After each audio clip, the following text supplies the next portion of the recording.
Alright, this is 8-9 notes. These are your perfect squares. So I'm going to go ahead and start solving these problems. First step that you need to do is get rid of the square. So opposite of squaring something is square rooting it. So over here you have x plus 3 is equal to the square root of 49. There's two options you can have. It can either be a positive 7 or a negative 7. So here's what we're going to do.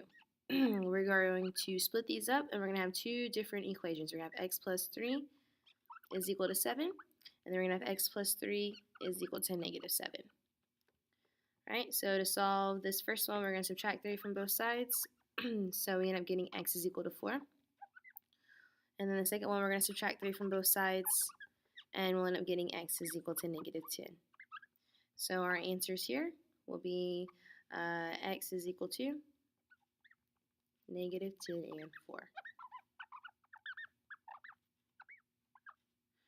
Alright, number 2, same process. So the first thing you have to do to get rid of the square is square root both sides.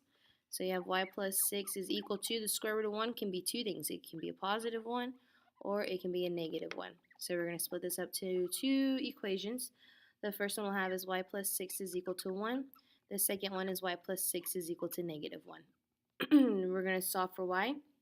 So we're going to subtract 6 from both sides. We'll get y is equal to negative 5. And we're going to subtract 6 from both sides. And on this one, we're going to get y is equal to negative 7. So we'll put here our answer is going to be y equals negative 5 and negative 7.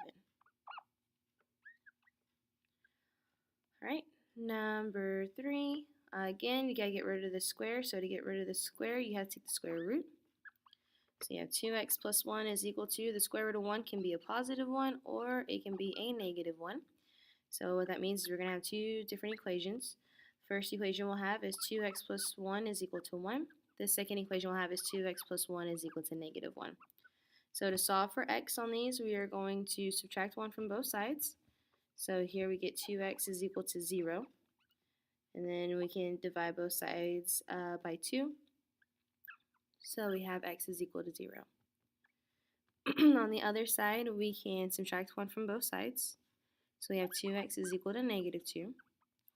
And then same thing, we can divide both sides by 2. So we'll get x is equal to negative 1.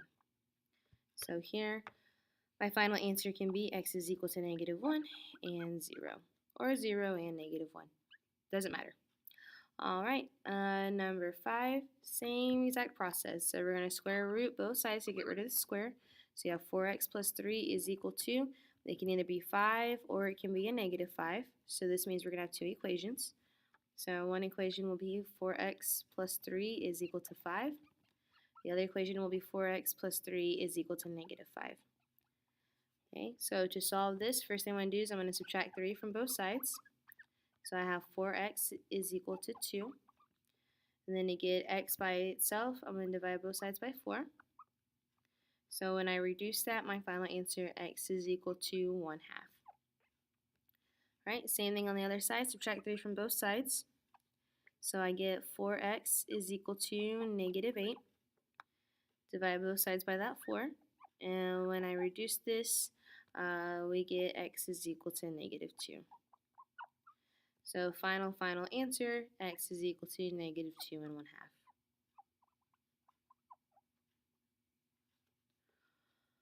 Alright, we got two more. Yep, two more. So next one, same exact steps. We're going to take the square root to get rid of the square.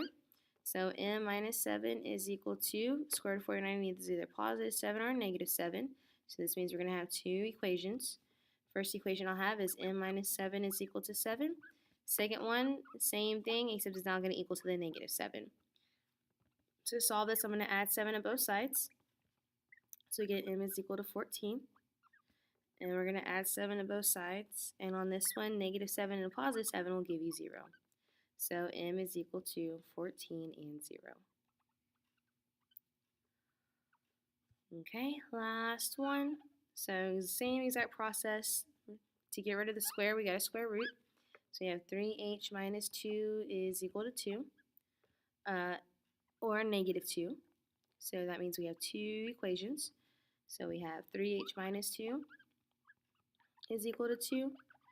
3h minus 2 is equal to negative 2. So we're going to add 2 to both sides. So we get 3h is equal to 4. Divide both sides by 3. And we'll end up getting h is equal to 4/3.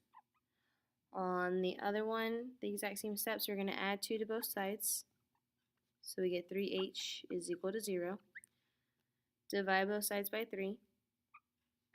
So we end up with h is equal to 0. So my answer here would be h is equal to 4/3 and 0. Alright, and I think that is it. Yeah, that's it for your 8-9 notes.